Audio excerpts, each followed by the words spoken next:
Play straight in the V, play according to the ball, play according to the match situation. These tenets of cricket are true in any form of the game, as they are true even in T20 cricket. And in the first match of the Tata IPL 2025, you could see why these three principles basically cost the game that was pretty much in their hands for the first 10 overs. The Calcutta Knight Riders basically just threw the game away after that. Hello and welcome to the review of the first IPL match of the 2025 season. After much fanfare and much looking forward to, the IPL was finally here. There was an okay opening ceremony. I still feel we have a long ways to go before the opening ceremonies are even close to what we see in the NFL or the other places over here. Shah Rukh Khan tried to hold his sway, by being the all important magnanimous host come charmer. But I don't think that's what you want. You want a lot more professional. Just have a look at the halftime shows that are there in NFL and you realize we pale in comparison compared to that. But nonetheless, the cricket was damn good. By the way, I was told apparently the tickets went on sale about 4 or 5 days back. It was sold out, and not just in Calcutta. Apparently, tickets are sold out across almost all the venues. Almost all the venues, 12 venues across India, tickets are sold out. How incredible is that? At least for the first match, they're sold out. So let's come back to the match. The Calcutta Knight Riders had a fantastic start to their innings, courtesy of the one guy whom India thought we are done with. And the one guy whom I'd like to say has always put up his hand whenever the team needed him.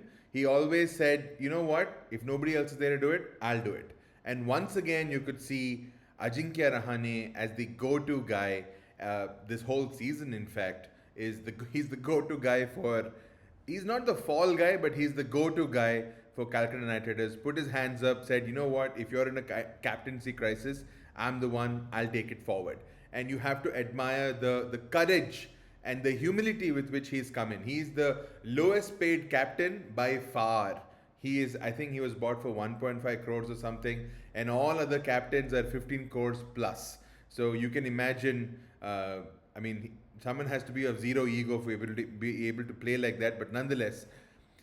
So he comes out to bat, opening the batting with Quinton de Kock, and we thought that, okay, so if he opens the batting, I'm sorry, he came out to bat one down. My bad. I'm sorry. He came out to bat one down along with, after the openers, Quinton de Kock and Sunil Narine. And one only wondered how effective he would be. If he would have a strike rate of 110, 120, that would just not cut it. But you have to credit him, even though the first couple of overs were hard. There was a lot of good bounce on offer, especially for the tall bowler Josh Hazelwood. Kind of banged the ball on length. It just really climbed up. It was a strange kind of a pitch. While there was very good bounce on offer when you hit the length balls at a particular length, the slower balls almost died down. So both the catches that went to the wicketkeeper also died down, right? So it was a strange kind of a pitch. Definitely good for stroke play. Not saying no, there was good bounce and consistent bounce. Only when the ball was bowled slower, especially when the pace bowlers were bowling slower, I think the pitch kind of aided low bounce basically. So Ajinkya Rahane got the team off to an absolute flyer by the third or the fourth over onwards. The first 3 overs were actually very, very dull. Sunil Narine did not really help the cause because he really got stuck on one side. It was basically one repetitive hack after the other, trying to saw a tree, according to Harsha Bogle, which I can't agree better with. And there was one loose shot here and there that just took the edge and flew off. Beyond that, there was really no control for Sunil Narine in the first part of his innings, and it looked like he was very, very rusty. But that's when Ajinkya Rahane came in and played some pure, beautiful cricketing shots. Whoever thought that T20 cricket is all about slashing and cutting and going crazy is not true. T20 cricket is still about timing, is still about placement, is still about stroke play, right? Stroke play is very different to slashing at the ball and not caring where it goes. That's really not beautiful, and that's not the game of cricket, to be honest. It's more like a very agricultural way of approaching cricket, like you hack it and stuff. That's not cricket. It's more like tennis meets cricket. But anyway, Rahane was beautiful in what he did.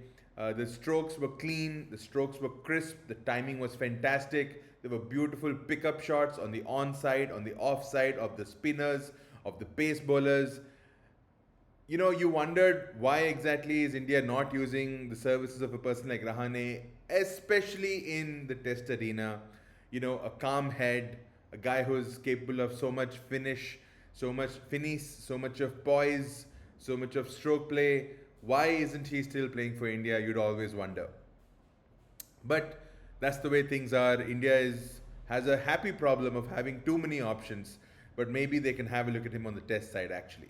Anyway, let's put that aside. Almost all the KKR batsmen to fall, all the wickets, including Rahane, were of cross batted shots. They were of shots that were not through the line, they were perpendicular to the line of the ball. And the reason why I felt almost all of them got out is because they weren't able to judge the bounce of the pitch. Either the bounce was too high, which is why it kept going up in the air, like Quinton de Kock, like Sunil Narayan. It was a cut shot almost on both instances, or a pull shot in one instance, and the ball hit the top half of the bat and went for a catch or went high up in the air. Even in Rahane's case, okay, he kind of nailed that shot, I'm agreeing to it, but the ball bounced higher. So he actually wanted to take it, a bit finer, but it ended up going a little bit more square. He kind of picked the fielder over there, actually. So definitely the bounce had a role to play, and the initial good work. I think KKR was something like 100 in 10 overs or something of that sort. And I think they were 140 in 14 overs. And you thought that with wickets in hand, with Andre Russell to come, with Rinku Singh at the crease, and a couple of more big players in the hut with Andre Russell yet to come, you thought that KKR will definitely go on to score about 210, 220, maybe even 230. 230 was too much, but 210 to 220 for sure. And finally, I think the difference between both the teams was just that. It was that 30 to 40 runs, that 25, 30 runs, that was basically the difference between both the teams. And the reason I feel that the KKR team lost was not so much because they bowled badly or they batted badly. They didn't get used to the pitch to the bounce of the pitch. Perhaps because the pitch was, it was overcast a couple of days, the pitch was covered. I'm not sure, maybe that's why it reacted kind of differently, but that is basically what caused them. And I think one thing I want to mention over here, at least the first time I am seeing him, Angkrish Raghuvanshi, and I want to say that he looks a little bit like Shubham Gill actually. The mini pull kind of thing, the swivel pull that he's got, the straight bat that he's got, just the angle of the bat, the way he stands, his body structure. He looks a lot like Shubham Gill and looks like a very talented, promising player. There was a cute interview at the end of it where he said, "Hello, sir," to Harsha Bogle, which was very cute. And of course, because he's the new generation, so he's very young, doesn't know Harsha Bogle as a colleague, he knows him more as a sir.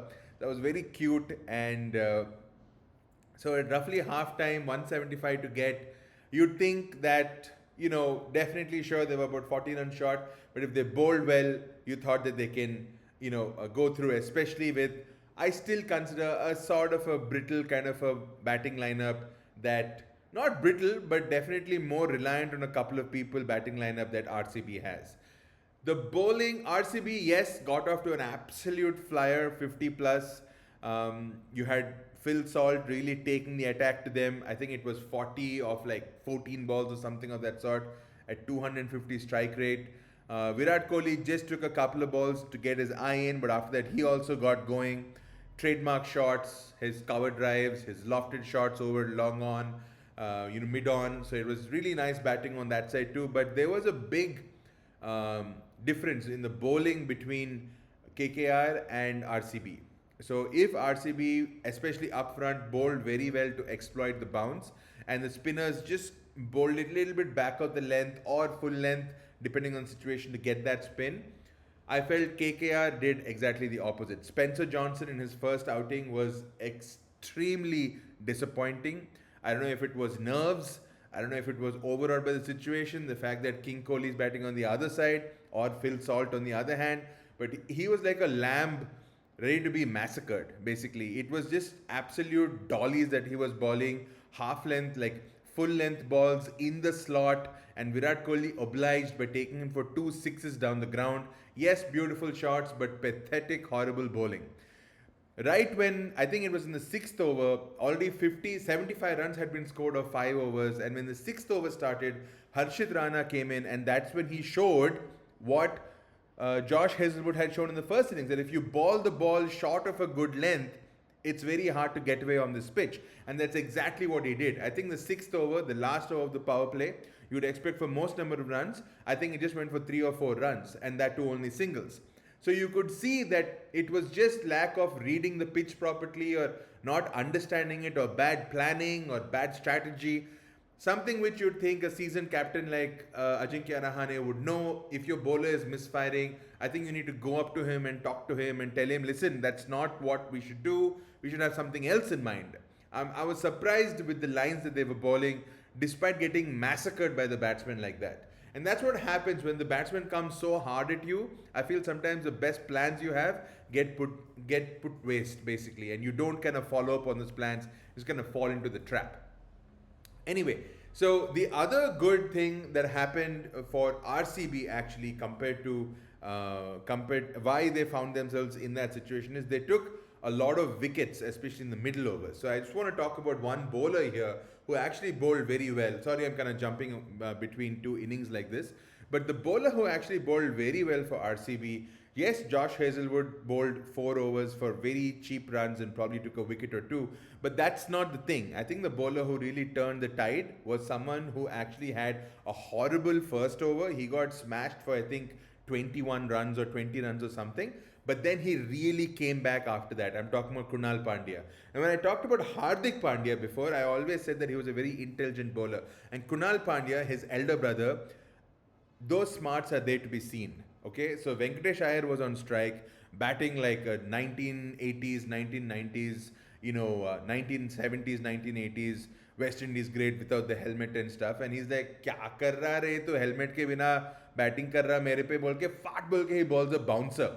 And you should have seen, okay, it was declared a wide, sure, it went so high, and Jitesh Sharma, the wicketkeeper, had to jump to catch it. But you should have seen the look on Venkatesh Iyer's face, like, huh? What is that? Okay, मैं लाता हूँ, मैं helmet पहनता हूँ. And then he puts on the helmet. And then he was stuck on his back foot, for the next ball, because he was expecting something short pitched again.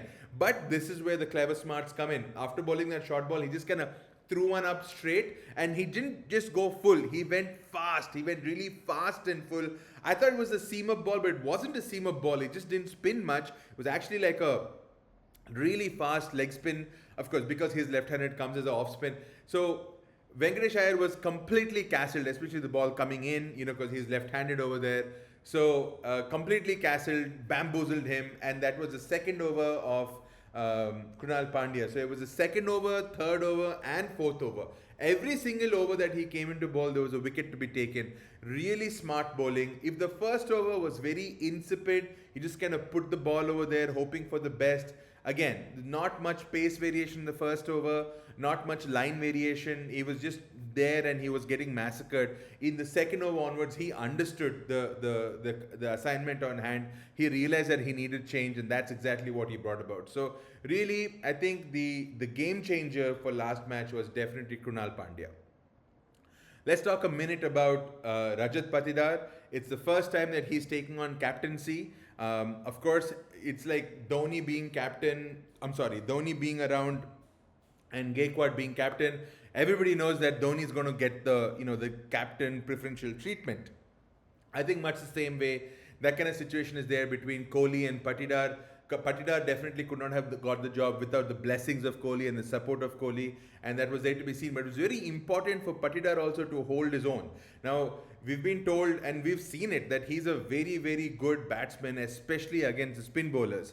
So when he came out there, he definitely had a point to prove. He had to show that he wasn't a support act, he was the main act. And that small innings, I think it was 30 odd runs, but that small innings, the intensity with which he went about it, the application which he showed, and almost the merciless nature in which he chased down that target, showed that Rajat Patidar has got his game on, basically. It was a great game for RCB fans, and the great Eden Gardens, which at one point of time used to be only a sea of purple and gold, and where only the anthem of KKR used to play out loud and dancing in the aisles with Kot Bole, Short Bole, whatever.